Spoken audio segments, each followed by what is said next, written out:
Ask مفتی طارق مسعود۔ مفتی صاحب 2 سال پہلے میرے والد اور تایا ابو کا کار ایکسیڈنٹ ہوا تھا۔ اس میں میرے تایا ابو کی وفات ہو گئی تھی اور میرے والد صاحب کے دماغ پر چوٹ لگی تھی۔ یہ دونوں مشترکہ کاروبار کرتے تھے۔ ایکسیڈنٹ سے تقریباً 10-15 دن پہلے انہوں نے 1 لاکھ روپے قرض لیا تھا۔ یہ قرض تایا ابو لے کر آئے تھے اور انہوں نے ابو کو جس سے لے کر آئے تھے ان کا نام بھی بتایا تھا۔ دماغ پر چوٹ لگنے کی وجہ سے ابو کا دماغی توازن تقریباً 2 ماہ بعد ٹھیک ہوا۔ صحت مند ہونے کے بعد جب ابو قرض واپس کرنے گئے تو اس شخص نے کہا کہ اس نے تو کوئی قرض نہیں دیا تھا۔ ممکن ہے کہ ابو شاید اس کا نام بھول گئے ہوں جس سے قرض لیا تھا۔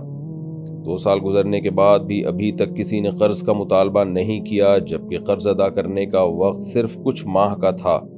برائے مہربانی رہنمائی فرما دیں کہ ہم کیا کریں۔ قرض کی رقم ہم نے علیحدہ رکھی ہوئی ہے کہ جیسے ہی وہ شخص جس سے قرض لیا تھا مانگے گا تو اس کو دے دیں گے۔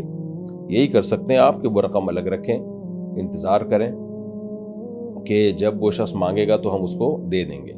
جب بالکل مایوس ہو جائیں، اتنا ٹائم گزر جائے، بالکل اب چانس ہی نہ ہو کہ یعنی اسباب کی دنیا میں آپ کو یہ لگے کہ اب وہ بندہ نہیں آئے گا، اگر ہوتا تو آ جاتا اب تک۔ جب 100% یقین ہو جائے کہ اب کوئی چانس نہیں ہے اس بندے کے آنے کا، تو پھر وہ رقم آپ صدقہ کر دیں غریب پر، ثواب یعنی اس ثواب کی نیت سے، یعنی اس شخص کی طرف سے صدقہ کریں کہ جس سے قرض لیا تھا کہ بھئی وہ تو مل نہیں رہا، تو چلو پھر ہم صدقہ کر دیتے ہیں۔ اور اگر خود غریب ہیں تو پھر خود بھی استعمال کر سکتے ہیں اس نیت سے کہ جب وہ آئے گا تو ہم اس کو واپس دے دیں گے۔